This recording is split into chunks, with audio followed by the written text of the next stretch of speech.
Simpson. And Japan have gone absolutely without lead. This is Whitmore. Hall and Gale both available. It's still Whitmore. It is the Reggae Boys who take the lead. Greetings, football lovers. Happy Football Sunday to the football family. Welcome to Ballchat Podcast. My name is Benton. Along with the family. Come on, Junior. Well, go on, family. How you doing?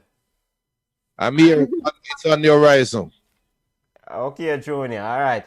First, you know what? Come on, ladies first. Come on. How you doing? I'm good. Nice to see your face. Come on. We're not saying the same thing about Junior. But Junior, family, how you doing, family? On the horizon. On the horizon. On the horizon. Dad. Yeah, go ahead. Lego the dad. Lego the Dan. So what, as in Jadon Sancho? What, this EPL season, you ready up? Ready. Ready up. And we'll discuss Jadon Sancho and Manchester United later on in the show. Also, you guys signed another big baller, Junior Walk. Varane, is that official yet? Official. I'm in quarantine now.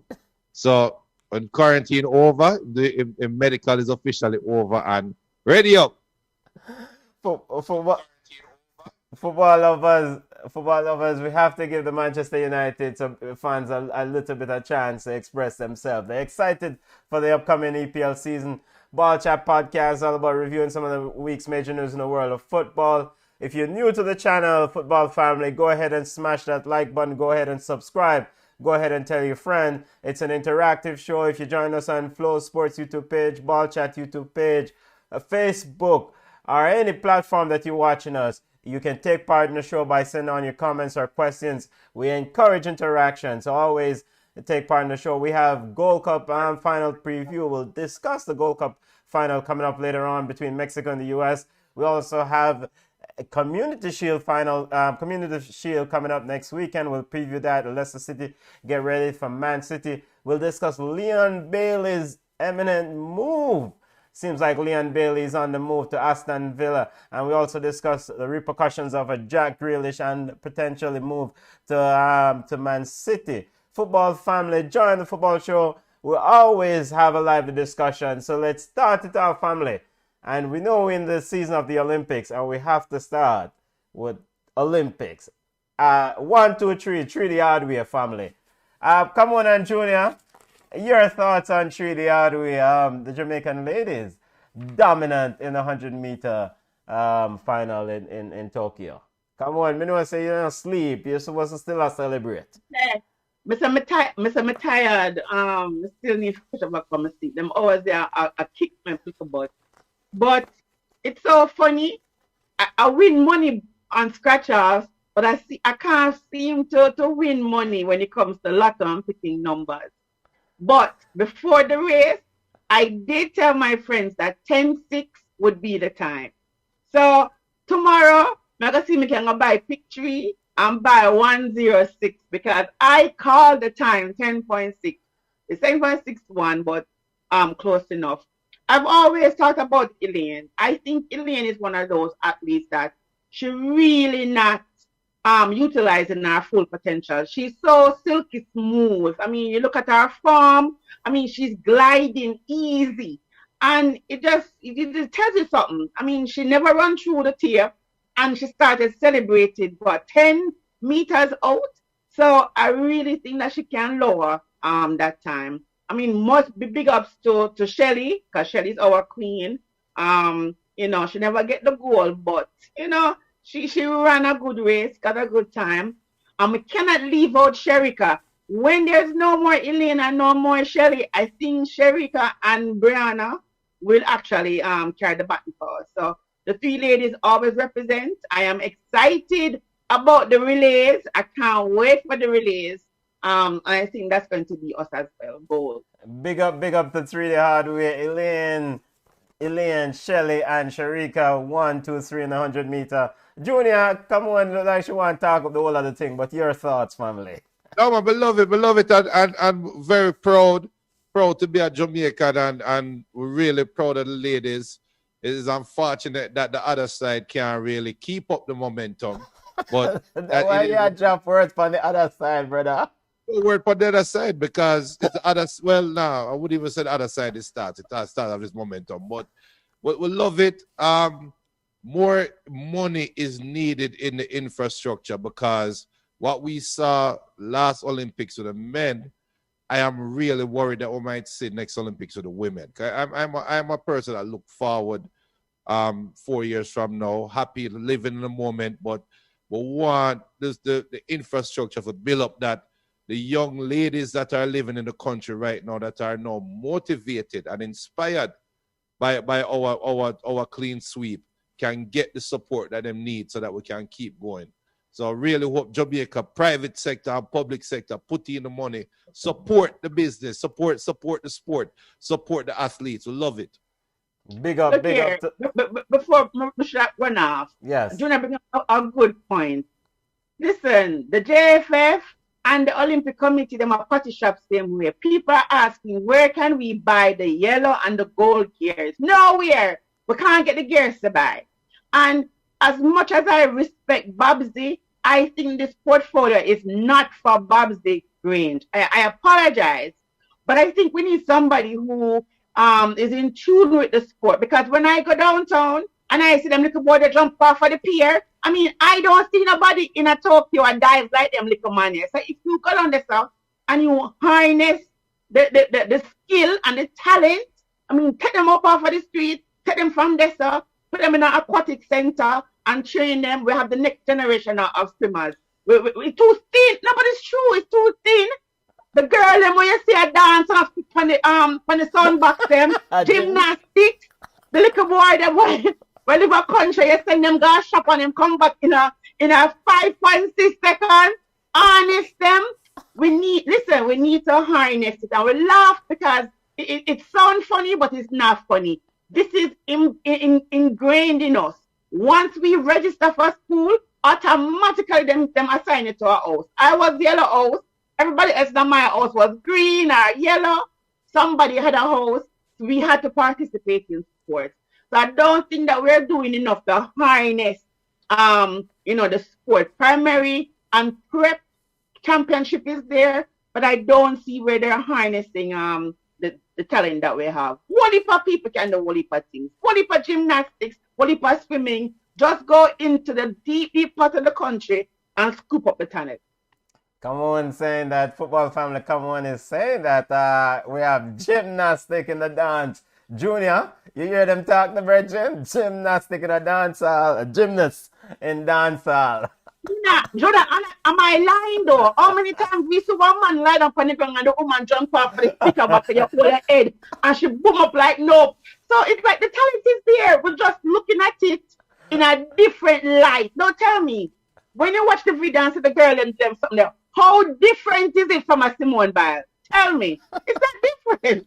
It's the same principle, but we just need to harness whatever we have there, the skills out there. Yes. Have you seen the boys them jump off of the pier?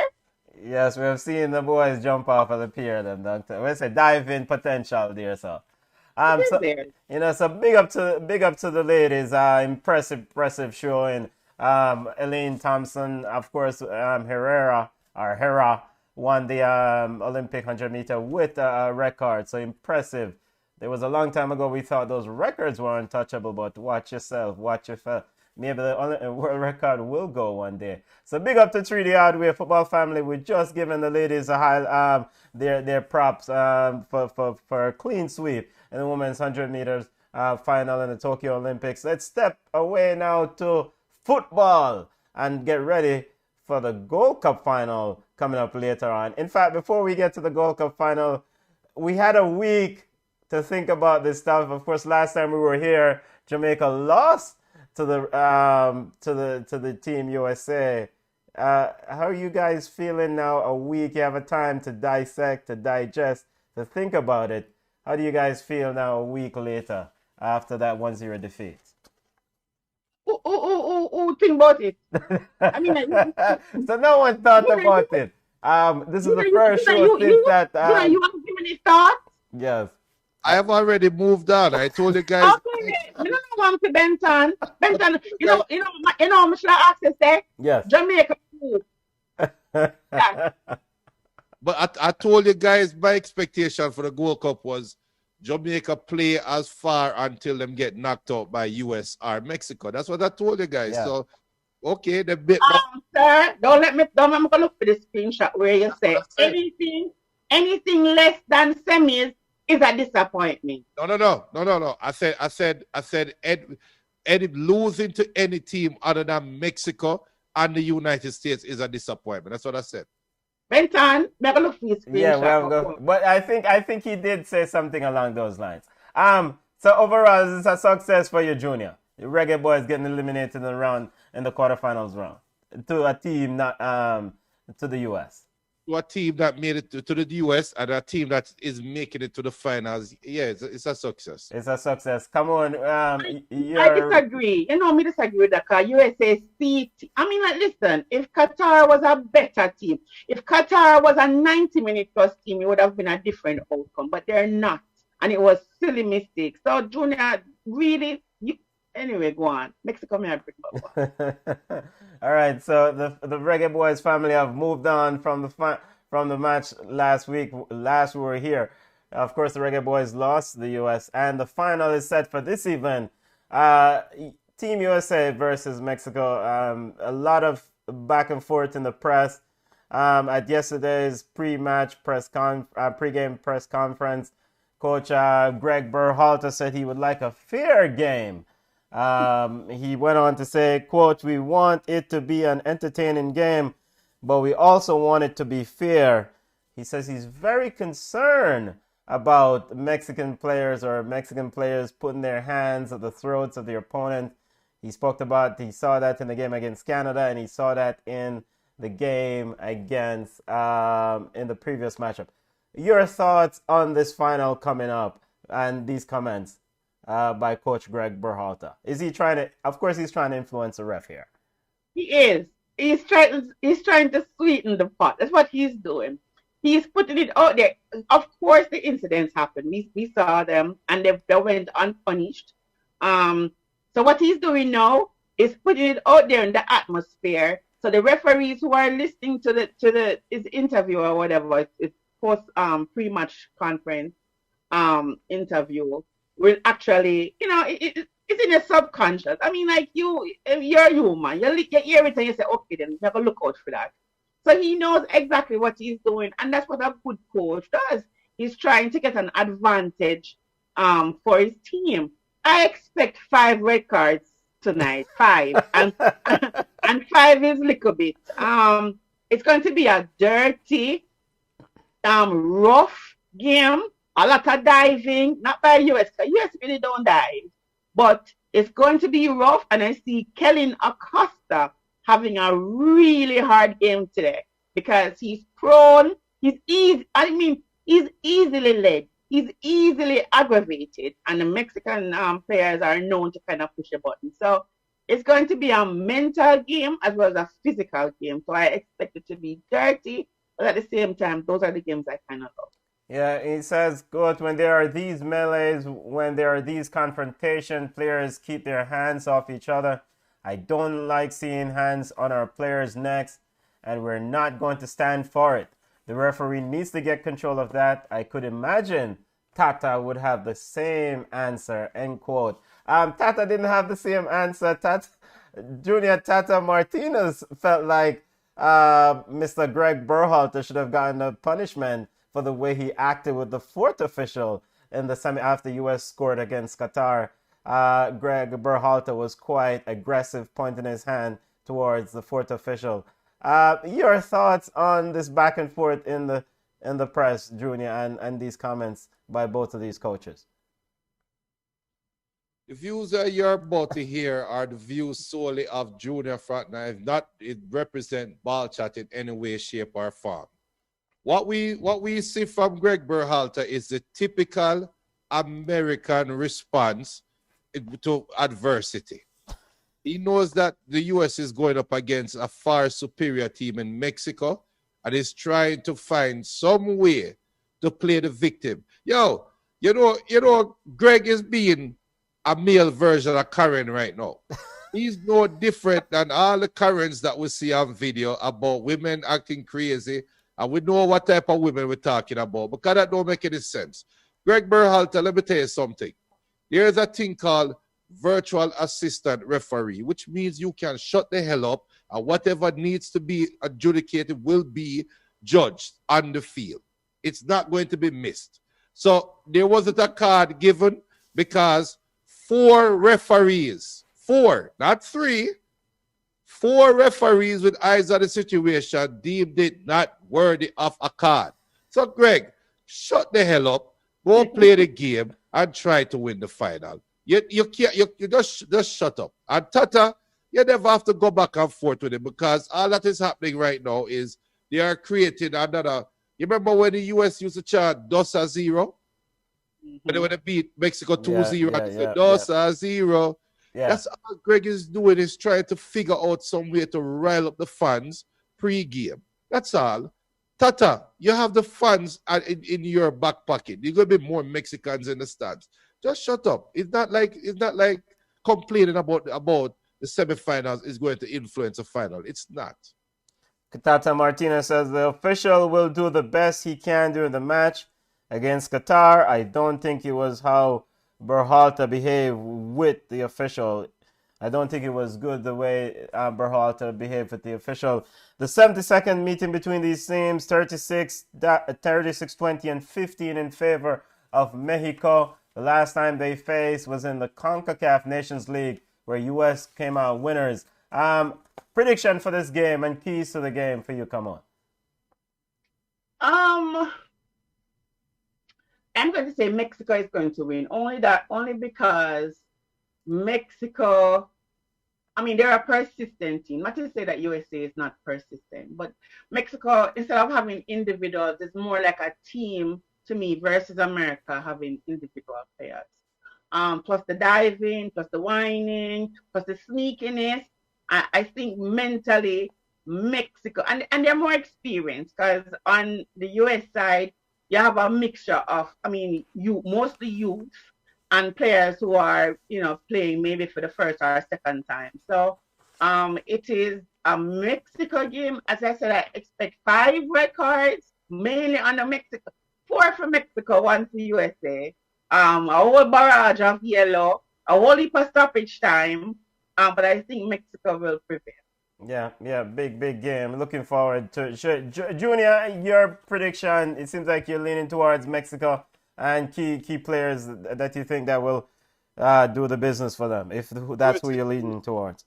USA 2-0. USA 2-0. Who was the key for the US? Mr. Dyke? No, it's physicality. The US are more Mr. physical. Sorry. Than yes, Dyke have a part to play, right? But DK. Mr. DK. My apologies. DK. Dyke, the man name. So you're going with tomato. Would have bite me with the semantics. Anyway, let me tell you something. Yeah.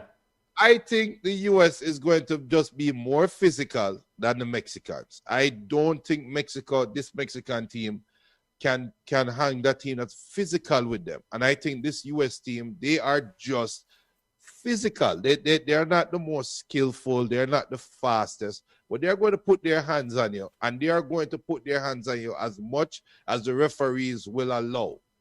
So for me, the key to the game will be the referee, how the referee refs the game. Because we know Mexico is going to try to use their speed. We know Mexico is going to drop and flop all over the place. But we know the US is going to try to out-muscle them. So if the referee allow them to play, I can honestly see America winning 2-0 because it's a bunch of players trying to make a World Cup qualification squad in the next 3 weeks. Yeah, so they a big chance to really make a claim to the coach that they deserve to be on that list. 8:30 Eastern tonight, Mexico versus USA, CONCACAF Gold Cup final. Stepping away from the CONCACAF Gold Cup final, before we get to news off the field, another game that took place today was the French Super Cup, and the eventual winners, Lille, won 1-0. Lille played PSG. They defeated PSG 1-0. it was interesting to see. It was a glorified friendly, of course. It is a glorified friendly, of course. But interesting to see Lille coming out winners here. Your thoughts?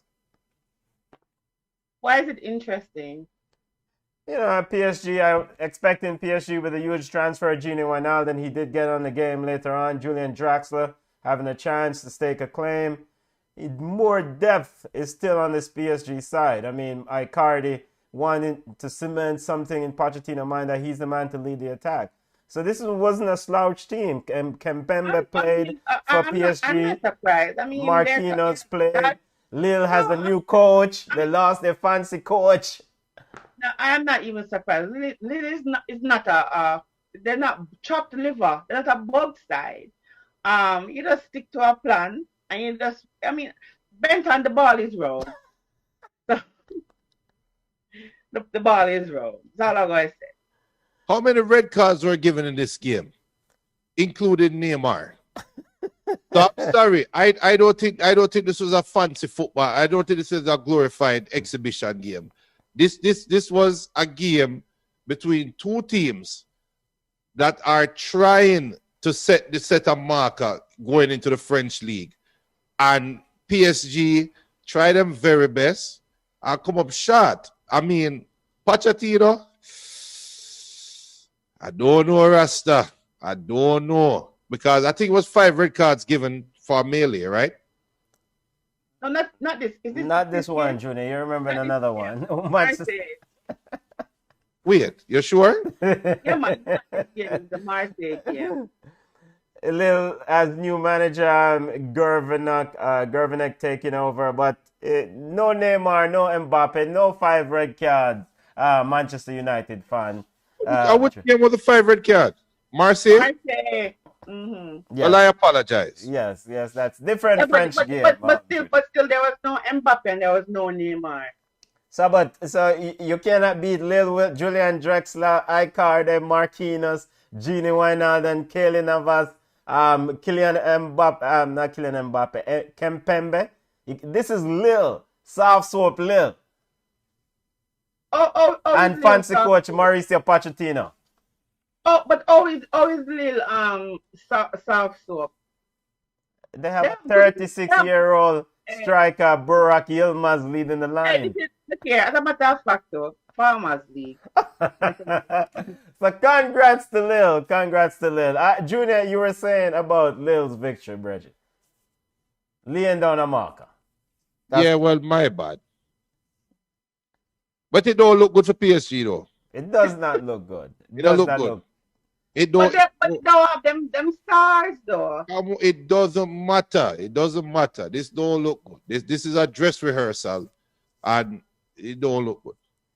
New coach for Lille won the first trophy of the season. All right, let's step away from news off the field. Leon Bailey seems to be heading towards Aston Villa. Aston Villa released a statement that they have agreed a deal with Leverkusen for the services of Leon Bailey, pending a medical and personal agreement with the player. There are reports out there, Fabrizio. I think they said that he passed his medical today. So he passes medical today. Okay, so now it's personal terms. That's also settled. Them two all right? We just gloss over that. We don't know anything about no tour, sir. But I thought he had a broken toe. It was just rumors. The Jamaica national team did not put out an official statement. It was rumors. So we expect the completion, official announcement of this thing in the next 24 to 48 hours, right? Come on, is that what you're... That's what they're saying, but stuff, the word on the street is a 5-year deal. So 5-year deal. All right. Going to Aston Villa, your thoughts on this transfer, which seems to be in the final stage of wrapping up. Junior, come on. Go on, Junior. No, you go ahead. All right. Aston Villa. No, listen. I think, I personally, I would want him to stay in Germany and play for Bayern Munich. That's me. That's the easiest way to win a couple of trophies. Because as long as he has been playing, he has not won one trophy, right? So for him, that Bayern Munich could be a good step. Because I was like, what he always scores when he play against Bayern. He always can run for the money. So I don't know why he never got. But anyway, Aston Villa don't play Europa. They don't play Champions. They're always fighting relegation. So maybe he's the change that they need. He has Ollie Watkins, who is an exceptional young player. They have Traore, and even Old Foot Ashley Young is still there.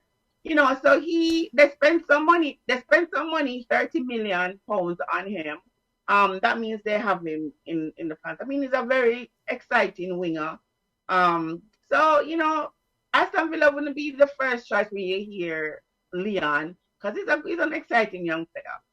But maybe he's the change that Aston Villa need, and you never know. Maybe because he says he's a Chelsea fan, he might just go to Premier League, mash it up, and see £100 million like where Man City want to pay to Grealish. That would be Leon's next step. But if he's comfortable, if he thinks that there's a vision, Dean Smith already said that he's a big part of the plans that they have.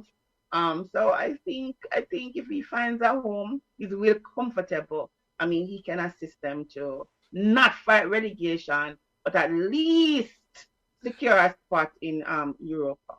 So Aston Villa finished 11th last year. Of course, Leverkusen finished in a Europa League spot in the Bundesliga last season. Bailey said he needs a new challenge. Junior, your thoughts on the move to Aston Villa, the imminent move to Aston Villa? From the team's perspective, it's a great move. It's an exciting player, and I think Bailey fits. I really think Bailey fits Premier League football. All right. The views you're about to hear is the views of Junior. Again, so I care zero. But probably drink a Heineken before the game, before the show starts. So anything but say, blame the Heineken. What you say? Can we stop this foolishness about Liam Bailey and wanting to go? Come on, I'm not picking on you. I'm just picking on the masses. Oh, maybe he should have picked Bayern. Bayern Munich could have been a better option.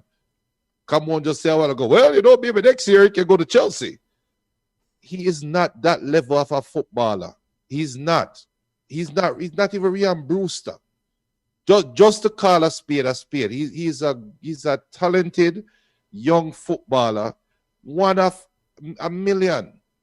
But let us not think that he's going to go to Aston Villa and make Aston Villa a title contender. He is not. This is not Tevez and Mascherano to West Ham when they went to the Premier League, and then they parlayed that 1 year, and one go Man U and one go Liverpool. It is not that situation right now. I love the move for the baller because it's a better league. But I have to ask the question, why did Leverkusen let him go and not try to re-up him? And worse, let him go to a team that is lesser than them? And why did he accept this contract? Surely, if he's this big of a baller, somebody else out there that's on a bigger team would have wanted him. No? I thought there were a couple of sparks in his tenure at Leverkusen that suggested that there are skills there that he could play for a bigger team. There were reports that there was interest in the top, the upper echelon clubs in England, the Champions League clubs, etc. But I like the move for the ball. I think this is a place to kind of less pressure. It's a mid-table team. Aston Villa did quite well last year in the league, surprised a lot of people. I think, though, it would be nice if Jack Grealish turned down Man City and stay at Aston Villa for the betterment of Leon Bailey and the betterment of Aston Villa. Now, Jack Grealish doesn't care one squat about Leon Bailey, but I think for his growth and development, it probably would be best to have more ballers around him, and Jack Grealish is a baller. So I think he's walking into a very weakened team. and the pressure is going to be from day one. I think Jack Grealish have to leave for Bailey to play football. No, really? Jack Grealish stays. Where's Bailey going to play? Is it two different positions? What is Grealish position? Winger? Grealish roams on the left wing. Yeah, roams on the left, but I mean, Bailey can play the left, of course, but Jack Grealish can also slide into a number 10 spot. So Right. So I think if they spend 30 million, what's the other name of the guy where they bring to the new guy? Traore, Bertrand Traore? No, not Bertrand Traore. This is Emilia Buendia. Buendia, right? Right, Yeah. right. So they invested 60 million. It's 60 million euro for both players. I don't see how Jack Grealish don't leave. No, Okay. I really don't see how he stays. Because they're not going to just buy. I mean, like it's them. For them. Aston Villa is not no big money club to get 30 million euro player on bench. I'm putting him on the bench. So Jack Grealish have to go. You know, he should go. The question is, and everybody's asking, is Jack Grealish worth 100 million pound? Not to us, but to Aston Villa, that's what he values. So they're talking about him going to training on Monday, and they're going to give him a new contract to entice him. I don't see how it works. It's going to be like an embarrassment of riches. He's not. He's not going to be there. I think that Emilia guy. That I think he's their record siding, and this is West Ham spending money. Mm-hmm. West Ham? No, Aston Villa. Why would I want you? Them spending money. Why the one Heineken you drink? But on a serious note, Yeah. Jack Grealish to me is worth 100 million. He is that type of. Come on, he's me worth. and him have the same amount of trophies. He's But worth to 100 million. Hold He's up, worth- hold up, Alright, hold alright, up. Wait. We are a football family. Before we delve into Jack Grealish and his worth, let's put a bow on Leon Bailey. So we like the deal, we like the prospect of the move. Is that what we're saying? And just wait and see. Yeah, for the baller, yes. But I am worried. I'm worried that he doesn't get up to speed in England quickly, because one thing about England is if you are signed as a top player and you are expected to carry the torch for a side, if you can't carry that torch, the side might slip and not recover. Yeah. And I'm worried that he might have to shoulder most of that blame. Okay. Hopefully he can hit the ground running. He hit the ground running. All right, now and come on, you're saying that Jack Grealish is leaving because Aston Villa has spent what in the amounts of £60 million. So it's imperative for Jack Grealish to move on. Fabrizio Romano and others are reporting that Man City has made an offer of £100 million for his player, triggering the release clause in his contract. Villa is not pressuring the player to go one way or the other. The decisions from reports that's out there, it's down to Jack to make the decision. Right. You were saying... And they're offering him a new contract. So we know the contract is not the Man City money. But I think, and let us be honest, he can be a star if he goes to Man City and he has the players. I just think that good players can actually be world-class and star footballers when they have the supporting cast. And I think if he goes to Man City, he may have the supporting cast, but Man City tend to kind of blow them foolishness. And plus, they're talking about Raheem not staying as well. So I see Jack Grealish, sliding in. But my question is this: what is it that Jack Grealish can do that Mahrez can't do? Oh, Jack Grealish is a baller. The ability to... I think Mahrez is a baller too, but just unlucky. As Junior said, you have some ballers who are very good, have the potential, but for some reason it's just not happening and it don't fit. Yo, let me tell you when Jack Grealish. So, go ahead, Junior. Let me tell you when Jack Grealish cemented his worth. I'm not drunk anymore. 2 years ago, was it 2 years? No, 2 years ago. Yeah. When they were flying in the league, and the second he got injured, you remember that slide? Yeah. That right there cemented and showed that Jack Grealish is a but. Jack Grealish get fouled the most in the Premier League. And the man still out there and single-handedly carrying him side. It does sound crazy. And come on, I'm sorry I'm going to say it. But Jack Grealish right now is a modern-day Frank Lampard at West Ham. You remember when Frank Lampard left West Ham? Aston Villa. All right. Yeah, Aston Villa. What up to the brother? Yeah? It's No. like he must When slip, Frank Lampard, no. Listen. he When must Frank slip from Lampard, between the comments. when Frank Lampard left West Ham and went to Chelsea, Oh. Okay. this. I don't agree, but whatever. Right, we'll see. I don't know why I have to throw Frank Lampard in here still, but whatever, Junior. As a Man U fan, I am worried because if Man City get Jack Grealish, they don't need a striker. Jack Grealish single-handedly make Gabriel Jesus a better striker. Raheem is leaving. I don't. Raheem can go. We don't care about Raheem. What you have? Disclaimer, Ben. That is the views of Junior. This is a Jamaican podcast. What you talking about? We don't care about Raheem. All right. If you were to take a front three for Man City, all right, put yourself in Pep's shoes. Who is Pep's front three right now? All right, Raheem gone. Okay, because you have Foden. So yeah, so Raheem, the front three is Raheem, Gabriel Jesus, and the little idiot brother who is inconsistent on the other side, Marius. So where's Phil? Foden will drop in the number 10 spot because we know that soft soap baller Kevin De Bruyne will be injured. All right. That's why Jack Grealish makes a big difference. He can actually play. He can play the front three and the number 10. He right now they don't need Erling Haaland if them get Jack Grealish. They don't. Yeah, they don't need. Well, the rumors is that they're also looking to try to exploit, based on whatever reports you see. There's a lot of stuff going on out there. They of course they were pursuing Harry Kane, but I think he makes them a better team, and ultimately. Harry Kane? No, Jack Grealish. I think.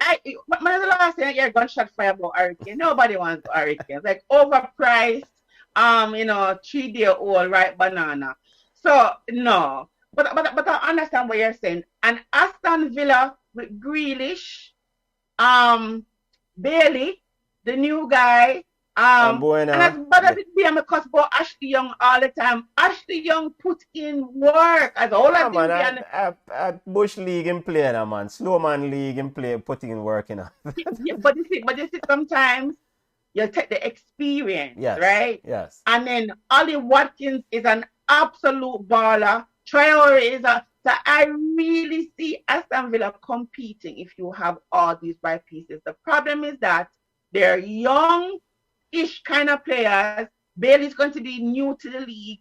So, it really get acclimated real quickly. Will it manifest itself this season or it is a work in progress? So I think that's that Dean Smith encouraged him and kind of got him over that side when they told him that he's in the plan for the future, like the broad picture.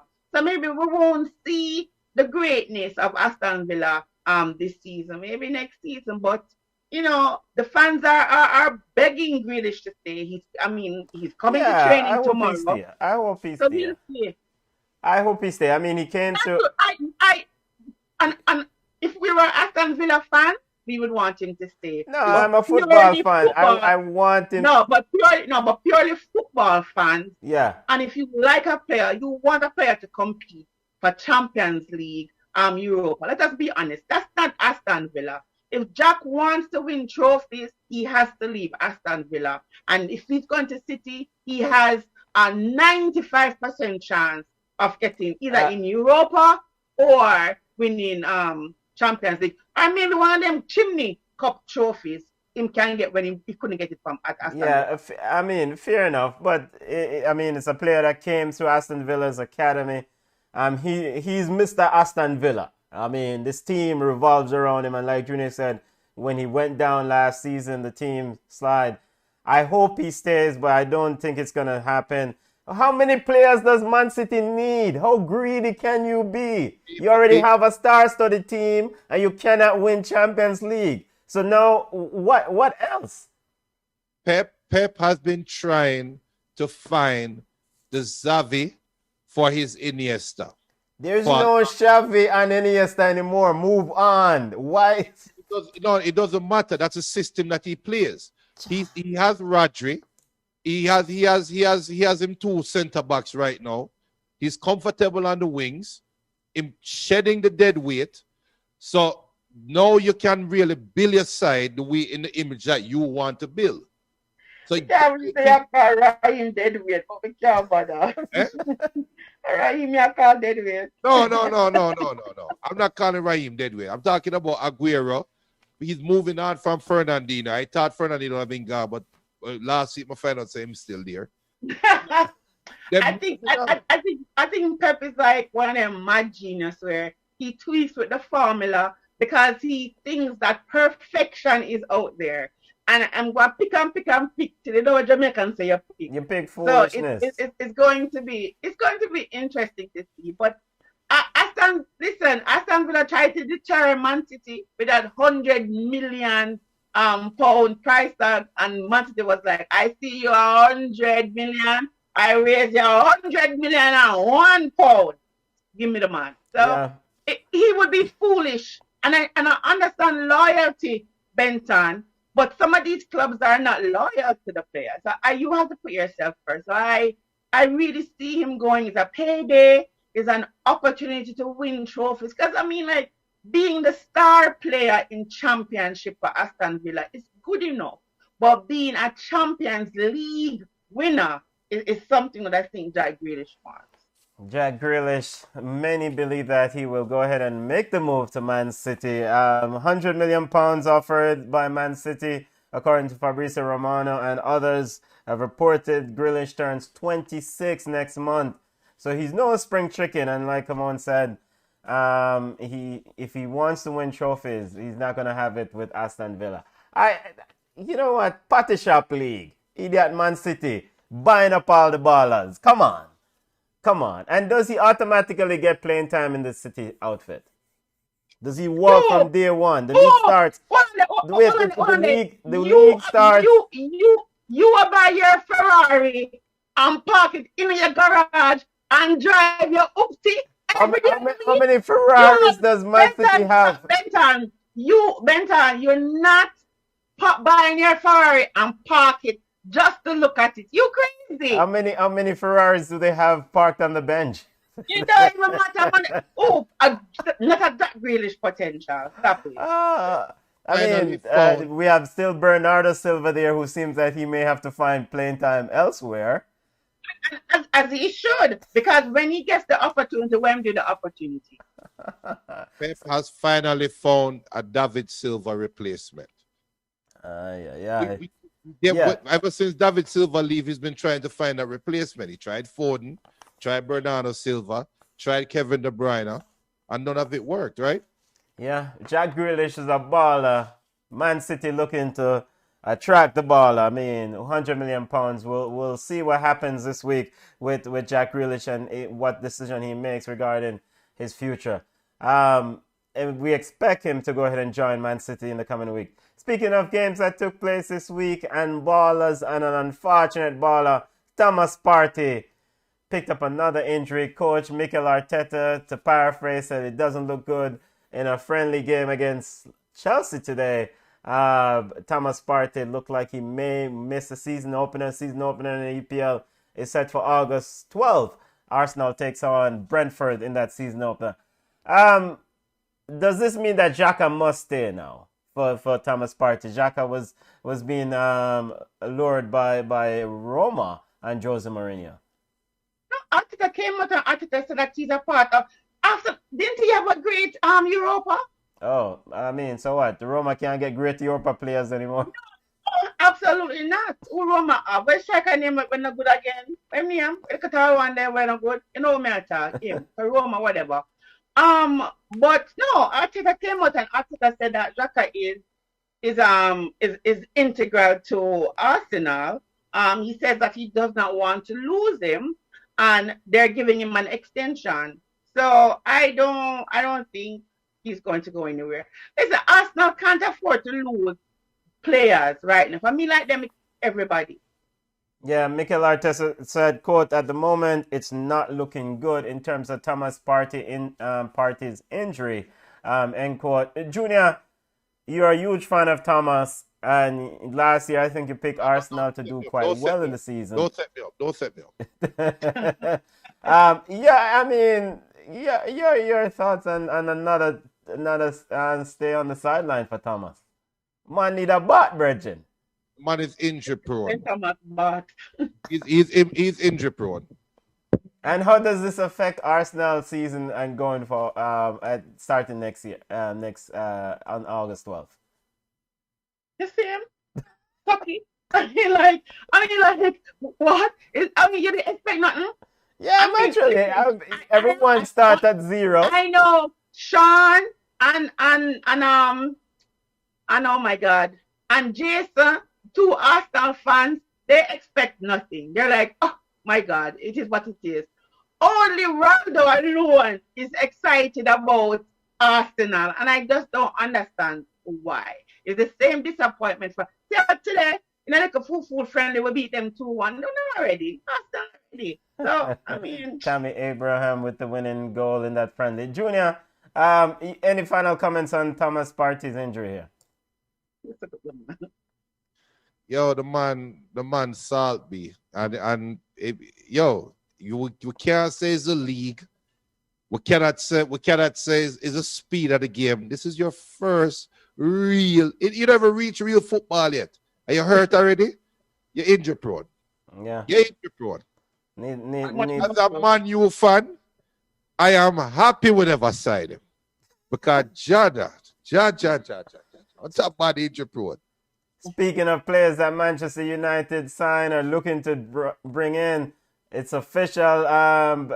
Varane, formerly of Madrid, has signed with Manchester United. He's in England quarantining. Come on, we know the Manchester United fans are excited. This is a lift for their defense. Right now, Varane will potentially partner Harry Maguire at the back for them. Hopefully, he can keep full Harry in check. You know what?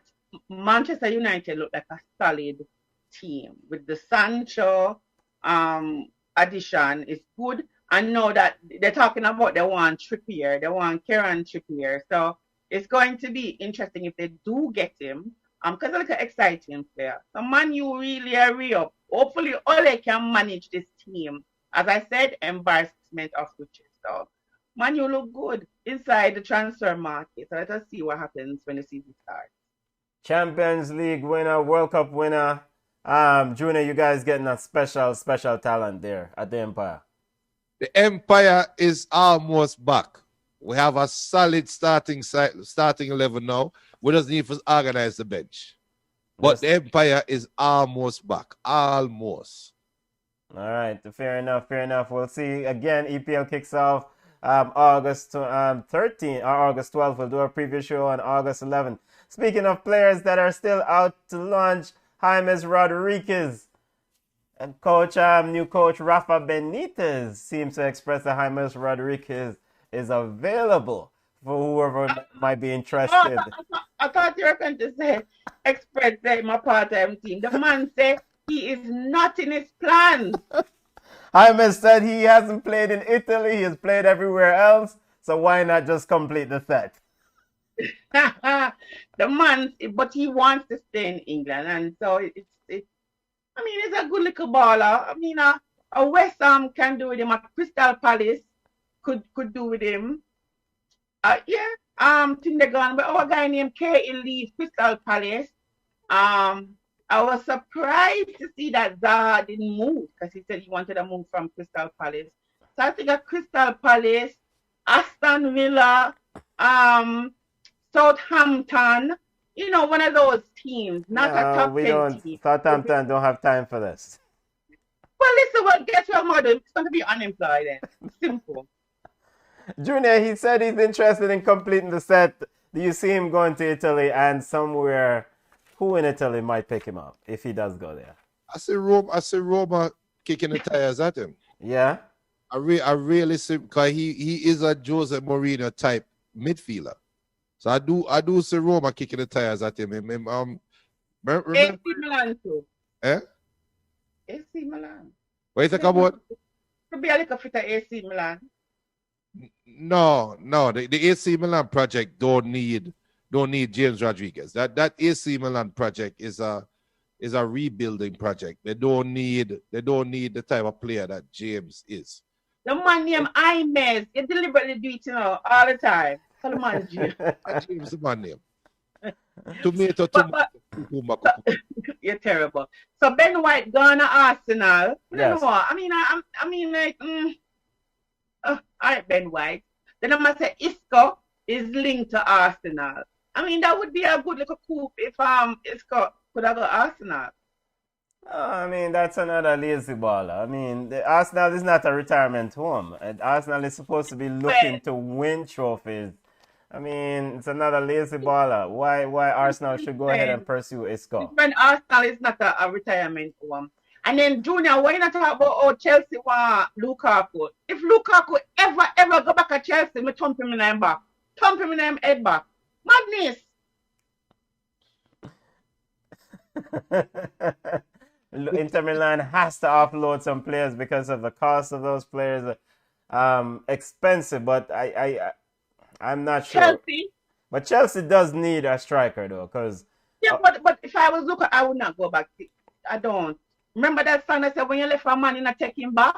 This is the same madness. I would not go back. Junior, would you think Lukaku would go back to Chelsea? Is that a good fit for him? For the first year, yes. Second year, I'm going to start falter. But yeah, I think Lukaku is actually the ideal striker that Chelsea need. And then you put Warren on the wing. Now the problem now with that will be, are we moving away from the Pulisic project? Because remember, Pulisic is a Lampard signing, right? Mm-hmm. yeah, it was brought in, during the Lampard era. No, sorry. Sorry, so even for Lampard, Oh yeah, sorry. it's not a Tuchel signing. So Tuchel don't have to be committed to any of these players that are there right now. So I think they need a true number 9. I think with Giroud moving on, I really think that opened the spot where you're looking for a Haaland. They're looking for that. That's all Chelsea needed up. No, I think Alan said no. Alan project now work out with Chelsea. But I think them have the player in Tommy, but Tommy is not given the opportunity to mature. I think Tommy. I thought he was given because he started a whole bunch of games. He was the number 1 striker in front of Giroud, and when he got his opportunity, he looked pedestrian. I thought that he got chances. Tuchel has not given Tommy a chance. It's a different system. It's a different era. Why would you go and look? All right. If you were to grade out Lukaku, put all the grades. Let's grade Lukaku out and grade the potential of Tommy. Why am I moving away from Tommy to go because to me, Tommy grades out just like look. Tommy reminds me of Lukaku in his Chelsea early days. I disagree. Tommy needs some porridge and he needs some lamp oil. I think that is what is missing from his game. That physicality is missing from Tommy Abraham's game. And if he is, because he gets pushed off the ball so easily. You see him going up against your defenders and winning those challenges. So I think that's the problem with Tommy, where him like fed up. The same issues I have with Kai Havertz, I said all the while, him needs some lamp oil. And I think that's something that affects Tommy Abraham's game. Him weak, he's a little bit weak. He can't go up against big, strong defenders. Or even big, strong attacking mids he has a problem with. So I don't know, Junior. I don't know if Tommy is ready for the limelight. I really don't think so. But the only way he's going to get experience, and you're correct, is by putting him in that position where he can get it. But with Chelsea's impatience, do you think that they will keep him, even if he's not firing on all cylinders? No, they're not. And worse coming off a Champions League victory. Yo, the Russian hype, you know. So coming off a Champions League victory, yo, brother, Tommy, you don't fit the bill. We're looking for a bit bigger, better, stronger. So why didn't them want to break the bank for Haaland? Coming off a Champions League victory, winning the Champions League without that type of striker. But they want to break the bank for Haaland, and we should sit down now and think that Tommy is safe. Are they we're waiting on Tommy now? Tommy kick rocks, go do something else. We have Kai Havertz, we have Timo Werner, we have enough we have ZH, not a striker, but he's on the wing. We have Mount, we have Pulisic. We have enough attacking options. So Tommy, no. And I think it's a big mistake. I really like Tammy Abraham as a number 9. I really think he's going to flourish. I can see him going as a project to. I can see him going to Atletico Madrid. No, I'm not. No, no. You know what I'm thought of with Tommy? They should have sent him on loan to get minutes and playing time. Well, last year? Versus having him languishing on the bench. Because he really did not get any playing time. When you think about it, once Tuchel came in, and it was the Kai Havertz, the Werner, he just did not get the opportunity. So that's like how them send out. But the guy come back, man, and say him, oh my God, with the two names, not kill him, the next one. Oh. Mission Bashai? No, man, the other, who? Batman, that's why? No, that's why. I forgot about him. No, man, in the Fulham. Oh gosh. Yeah. Loftus Cheek. Just like how they sent him to get valuable playing time. Loftus Cheek. Yeah, Loftus Cheek. So they should have done the same thing with Tommy. So I think they faltered in that regard. And into them when you watch Werner come back with the same madness, miss pant upon miss. I'm like, what is this? Big up. It's crazy. Big up D-Wise. Big up yourself, family. Come on. Tammy Abraham has been on loan already. I mean, how many loan deals? Didn't he while up things for Fulham? Maybe it's just time for him to move on and go somewhere else if he's not going to get the minutes at Chelsea. I think he loves the prestige of Chelsea. And I think the same thing with Reece. I just think these players who are good enough, like even Hudson-Odoi. I mean, like what, he was supposed to go to Bayern and he's there languishing, getting bits and pieces of minutes. And, I just think the same thing. The thing with Reece is that him big and strong and him fit the system. Same thing with let's call him name, Loftus Cheek. Yeah. But Tommy needs to be seasoned a little bit. I would not trust Tommy as my number 9. Yeah, I personally think that Patrick Vieira and Crystal Palace should inquire about getting Loftus Cheek in some sort of play for the season rather than the continuous Crystal Palace bringing in Michy Bashai from Chelsea. I would get Loftus Cheek at Crystal Palace if I am Patrick Vieira and the administration there. Mm-hmm. Yeah. I see where that good. Speaking of strikers, Real Madrid, Fabrizio Romano just reported that Real Madrid made a new contract offer to Karim Benzema, tying him down locking him up until 2023. Your thoughts? I mean, it's inevitable that Ben should get all that he can from Real Madrid after all the years of service, right? I wish him to come at Chelsea and come take a 5-year deal. Because I mean, like Big Ben was just banging the goals for us. I am big on Big Ben, even though Real Madrid is not my side. I think he does not get the respect and love that he truly deserves. I think he has been a great servant to Real Madrid. And I mean, getting a new 2-year deal is okay. It's par for the course. Yeah. Junior, you think that deal is too short for the baller? He's 33 years old. Next question. Yeah. Let's get ready to one. And then so Trent Arnold, he's on a new deal with Liverpool till 2025. And Kurt Zuma is linked with a move to Sevilla, but he does not want to move. He wants to stay in the Premier. Yeah, I mean, now it seems like there's. Why would Kurt Zuma hang around in the Premier League when there seems to be a commitment to Rudiger? Of course, Thiago Silva will play in this Tuchel system. Why I expect Zappacosta and Kurt Zuma to find playing time elsewhere rather than at Chelsea. Some people just committed to a club because I know. I mean, he's not a world class player, Kurt Zuma, but he gets the job done. And I think if there's a team out there struggling, he can actually make a difference. So wait, hold on. So Chelsea is looking to offload Kurt Zuma, but aren't they in the business of bringing Koyonde from Yep. Sevilla? Yep, and that's exactly what they're doing. And Thiago, yes, Thiago Silva is 36 years old. If I was Kurt Zuma, I'd stay too.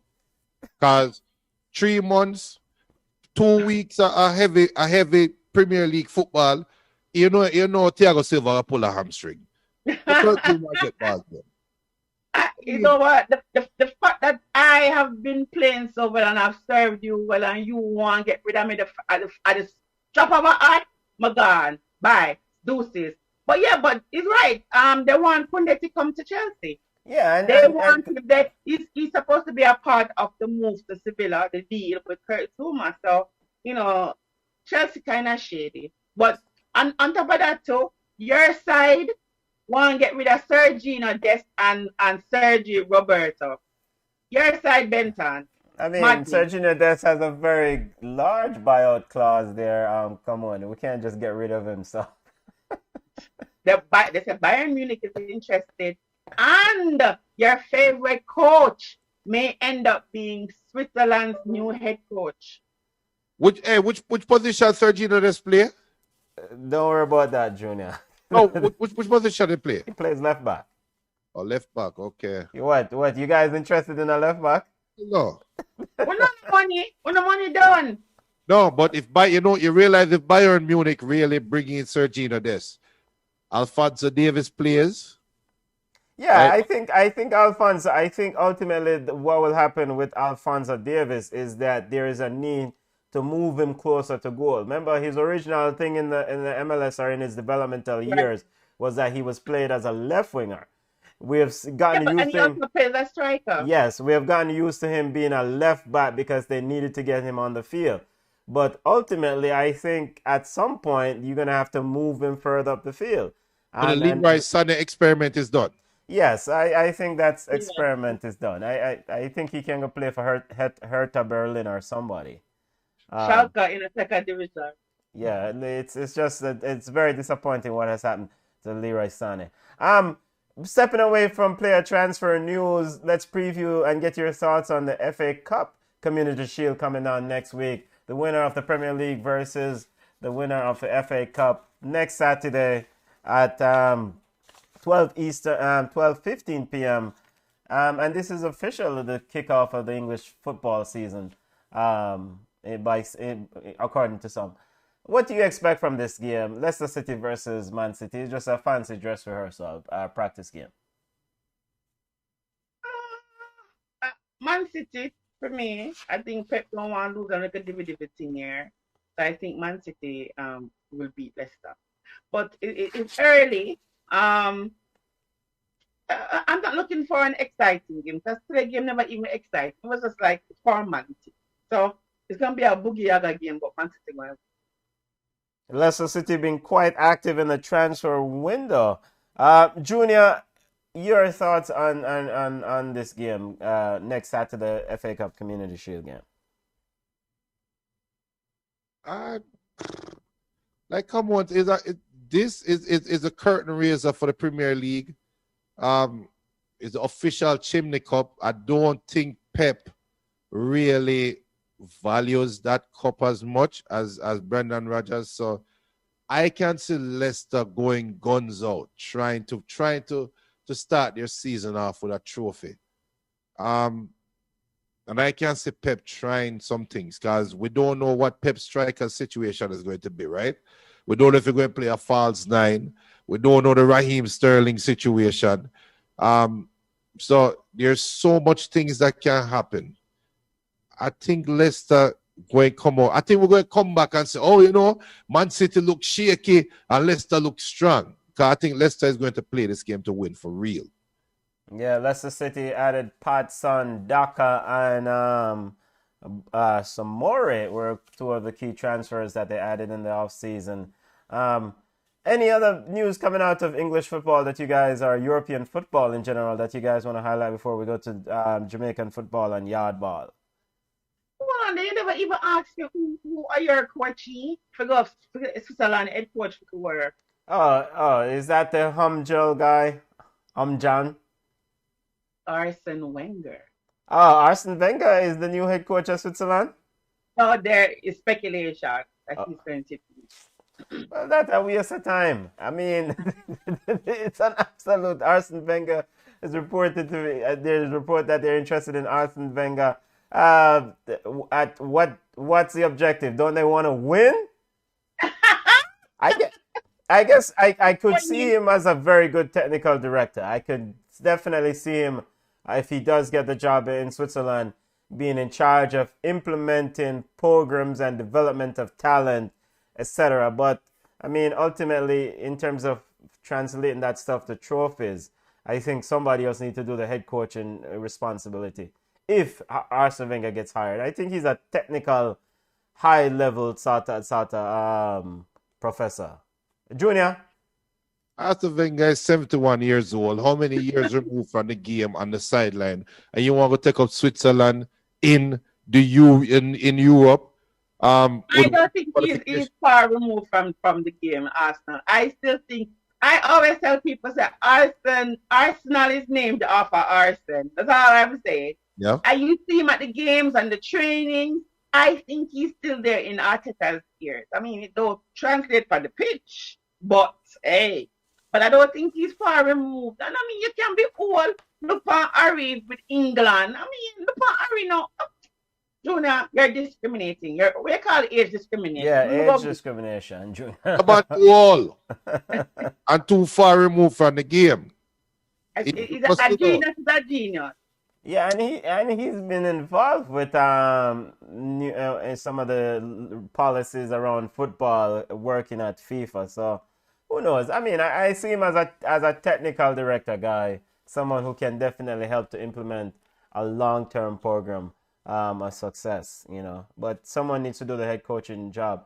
Other major news in the world of football. I want to get your thoughts on the Super League news that came out this week. Court in Madrid ruled in favor of the Super League, pretty much paraphrasing the ruling, saying that the UEFA should desist or stop the proceedings against these Super League teams. The Super League team, of course, Real Madrid and Barcelona and Juventus put out a statement. Says, quote, to terminate the disciplinary proceedings against the three clubs and to remove the penalties and the restriction imposed on the remaining 9 founding clubs. So, Real Madrid, the UEFA responded saying that they don't have no comment, and they will take a few days to review this new round of litigation or new round of ruling. Your thoughts on why these teams are going to fall up and go somewhere else? You want a response? My response here. But the Super League is not going away, and of course the reminder, Florentino Perez said that these teams that have left, they had a binding contract, so they will continue to fight to try to see if they can get that off the ground. I told you guys weeks ago. Yes. So I think a couple weeks ago I said, look, the Super League isn't gone. When we were talking, I think when we were talking about Barcelona at the time, I think we were talking about Messi's contract and lack of money where Barca don't have any money. And I reminded you guys, the Super League isn't gone. They're not turning their back on the Super League. So give it to let us stop talking like it's let's stop talking like they are senile old men. They're not. They know what they are doing. There is going to be some form of Super League played, whether UEFA or you or whatever UEFA want it or not, whether FIFA want it or not. They are going to play games. So this might even look like the Nike World Tour. It might even look like that. You remember when Brazil had the Nike World Tour, I think after 1990 or going into 1998 World Cup. It's going to resemble that. No, I think that started off wrong. I honestly thought the Super League should have started out similar to how Ice Cube have the big three, where he doesn't threaten the NBA. He just say, yo, we have a retirement league. Don't worry, play in the summer in the off season. So NBA says, all right, go on, do it. And he's not growing. The Super League is starting by saying, there's a lot of people that hate you, UEFA, so they go back we. And UEFA call their bluff, and Super League go back and say, all right, let's go back and recharge. Man U, Chelsea, the other little tie them, or go beg back for the full league. But don't worry, on the forward back, because in Spain is a 2-team league, and we have the big stick in Spain. Only don't have it in full league. We will take the hit this year, but it will be back. And I'm telling you guys right now, Super League will be back. We see how COVID caused a lot of these preseason friendlies to be played within their continents, right?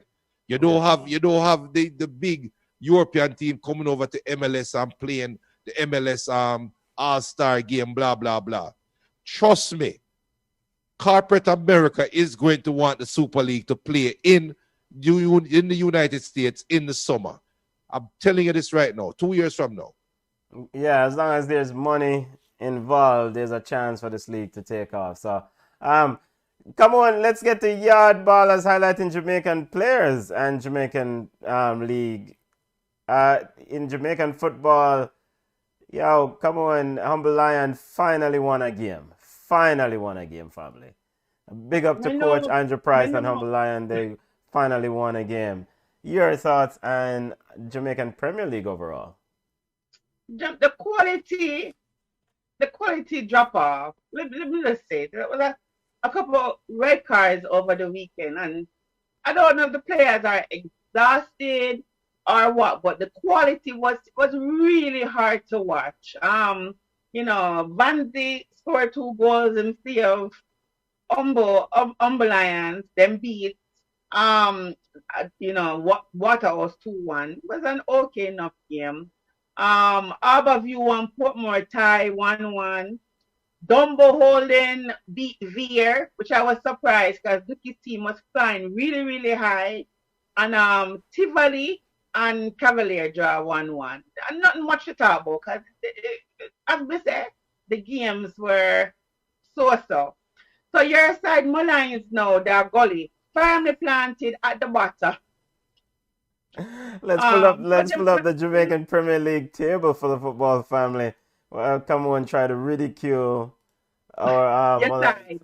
Yes, Mullines sitting at the bottom. Yes. You wear the jersey if you kind of show your support. So Portmore lead, them still up there. Veer sneaking, as the people them can see. Harbourview third, Dumbo Holden, Cavalier, and as I said, for Mount Pleasant, is it showing us that it was not Tiga's fault because Mount Pleasant has not improved? So the coach or the owner might have to fire the person who will fire Tigat and get the job too. Because Mount Pleasant not. And for the record, Mullines have played only 4 games.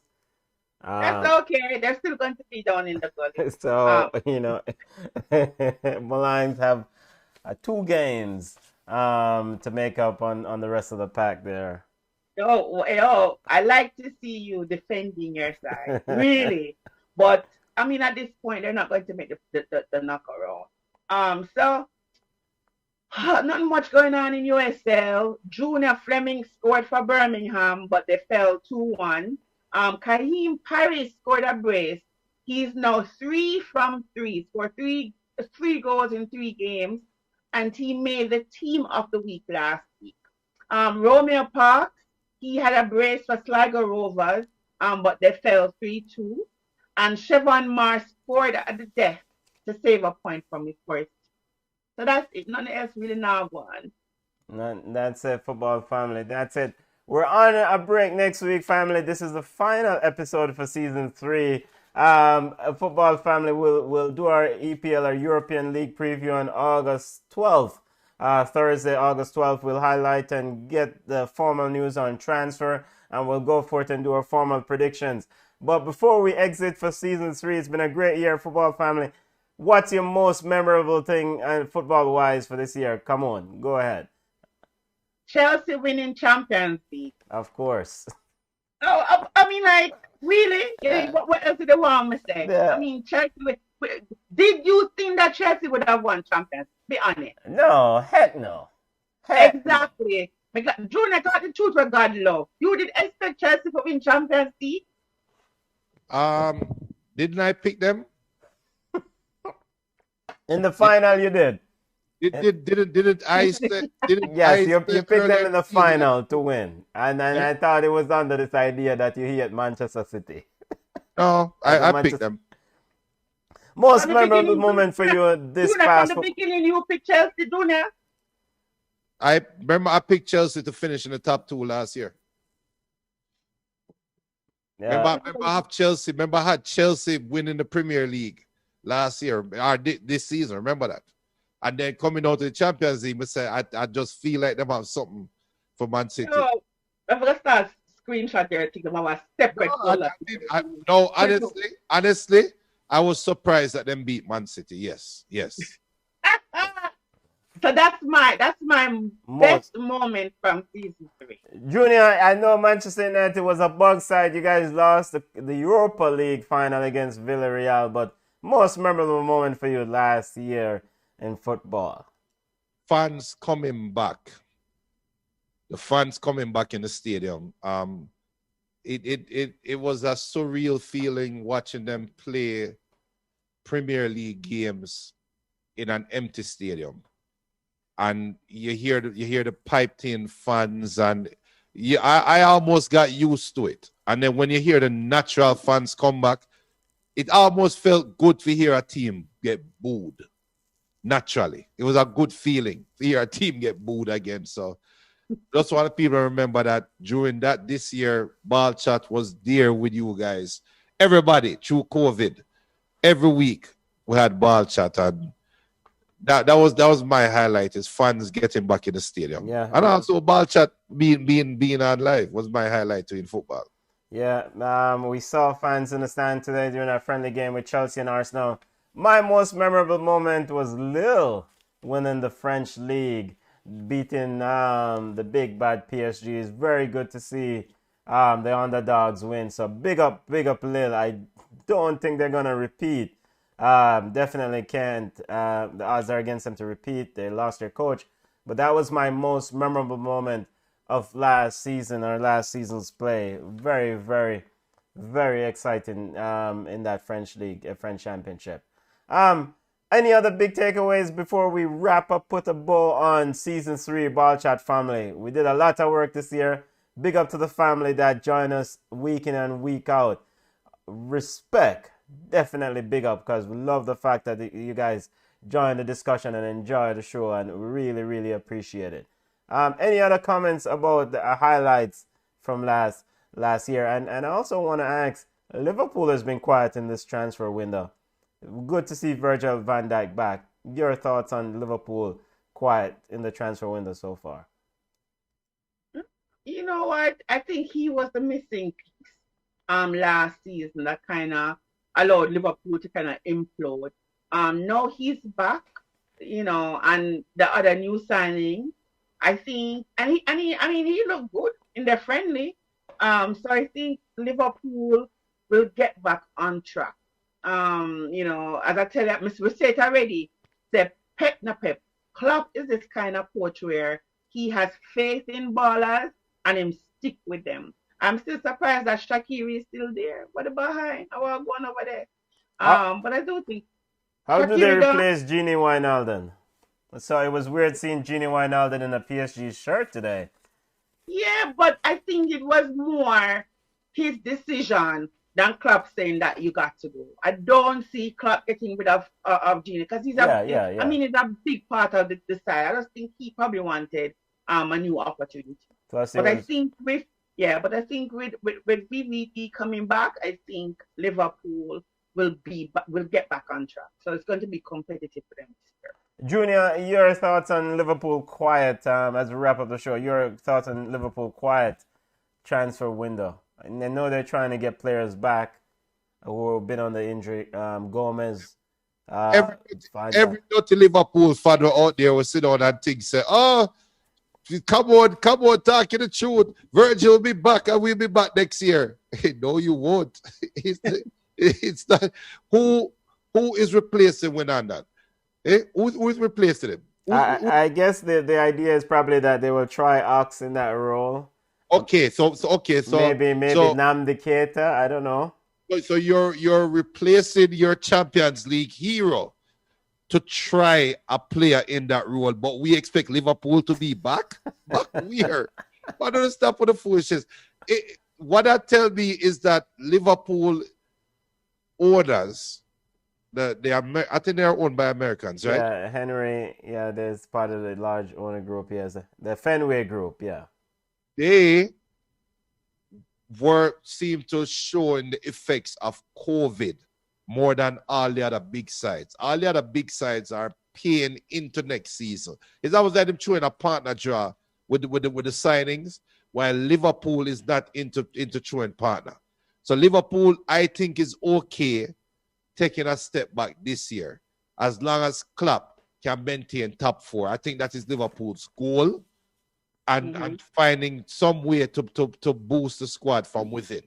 But it should be concerning to every Liverpool fan out there that Harry Kane is rumored to go to Man City.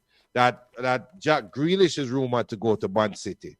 We're so quickly to forget James Maddison at Leicester. Who is Jack Grealish 2.0? We're not hearing nobody go knock on Leicester for James Maddison. Liverpool should have been the team that is knocking for James Maddison. We see how Declan Rice play in England for the Euros. Liverpool should be backing up the Brinks truck for Declan Rice because Declan Rice is a Chelsea fan, but Chelsea is not showing any interest in him. So Liverpool should have backed up the Brinks truck for him. Liverpool should have back up the Brinks truck for my boy Leeds, but they don't do it. Kev James, or whatever I want him, the defensive midfielder. Yeah, Calvin. But they have not done it. Okay. So with all these players that are rumored to be available, and you don't hear Liverpool name calling, I'm sorry, but the Champions League winner, I try break the bank for Haaland. I try look for Lukaku. But Liverpool not doing anything. Premier League winner, I try bringing in another striker. I try bringing in a pay 100 million for Jack Grealish, but we not hear nothing. Come on, Liverpool. Be very worried. We're not taking a step back next year. Liverpool fans. But just to clarify, Junior, there are reports that Leicester City's James Maddison is getting some interest, or there's some interest from Arsenal Football Club. Right. He would have no ambition. He would have worthless. I'd rather go Southampton. But Junior, which side? Isn't it the same side? Bar when we win the Premier League. Isn't that with Liverpool? Okay. I take that argument and I raise you Eden Hazard, Pedro. Who was on that team with Mourinho, the last championship Chelsea won, and Chelsea brought back the same side, and Mourinho was fired midway through the season. Okay. So I raise it that. Yeah, I mean it's valid. So all right, then. So what are we saying? It can go either way. No. So they can be okay. For years, I look for you when Tottenham ran Man City off the field. I'm look for them. I'm say, look. Pochettino needs players. No, them beat Man City. Them a year away. The players are getting old. The words from the coach get stale. The players need competition. I tell you this for a long time. I say, look, Liverpool midfield is eroding right now. Them gone. That Liverpool is non-existent. Did they give a new contract to Henderson? I don't know. Milner. I don't. If Hennessy is still there, Milner is still there. Thiago, my name? Thiago is still there. Yeah. So we'll look at Liverpool starting midfield next in 2 weeks. Who you think is starting for Liverpool midfield? It's going to be Thiago, Milner, and Henderson.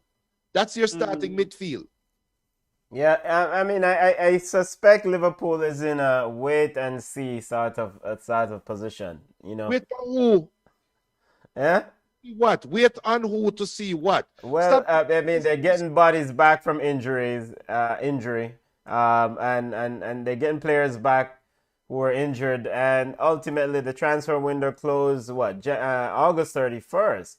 So if the league starts on August 13th and there is a debacle in the first couple of weeks, they can probably, go out and make a transfer. I suspect they must be evaluating potential transfers behind the scene. Benson, you are talking like there's an unlimited amount of funds in the back pocket and them just deciding not to spend it right now. If you are not spending 50 million for a baller right now, and that baller that you have on your docket enters preseason, enters regular season, and you go back to that team and look on that team 1 week left in the transfer window and say, yo, the baller may talk about for 50 million. We're at the theme now. I say, what?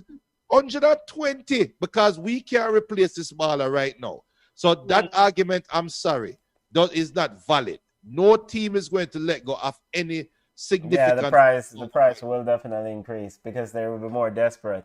Right, and you're looking at that. You know what? That's when you go sign at James Rodriguez. Because there's a need to offload him. Right, but that's what I'm saying. So that's where we enter into disgruntled players. That's what that. You know what? That's when Liverpool bring in a Griezmann. Liverpool has had a very, we ignore the Griezmann comment, but I never looked for him. See, my head was done. I did not even look for him. Am I lying? Yeah, am I lying? Absolutely. Listen to me. I mean, no to the Griezmann. No, but we're talking about, listen, Liverpool B squad for pull from. Them have Southampton. Okay, that they can go and raid. Liverpool won both of its preseason games. It defeated Mainz and Hertha Berlin. So interesting year coming up for Liverpool as they get back Gomez and Virgil van Dijk. Football family, we're gonna be off next weekend, family. We're gonna do a EPL preview show on August 12th. Thank you for joining us, football family. Make sure you subscribe to the channel. Make sure you tell a friend about the channel. Hit the like button. Check out our watch along. Our Reggae Boys watch along. Recently did quite a few watch alongs and they were fun. Junior, come on. Do you guys have anything else to say as we get ready for club football coming down? I have. Go ahead, come on. Just watch out from the side, Chelsea. Wow, we're on fire. Werner going to score 25 goals. Mark my word. This 25 goals. Werner is going to score in all competitions for Chelsea this season. Watch it. Anyway, let me be the sensible voice of reasoning right now. People, tell a friend about Ballchat, and starting in 2 weeks, the show will be disciplined 1 hour long. Exactly. But Junior, you anything else? We're trying to go places. It's imperative that we do an hour-long show. Football family, connect with us on Instagram at Ballchat Podcast. We're on Twitter at Ballchat1. We're on Facebook at Ballchat. But you can email us at ballchatpodcast@gmail.com. Big up to all the athletes competing in the Olympics. Big up to the three the hard way, Elaine, Shelly, and Sharika. Big up to the ladies. Yo, the Jamaican men, big up on yourself, but brethren, the need for do some more. Go on, Yeah, big part. don't big them up, man. Big Yo, up we gone on road now, family. Laters.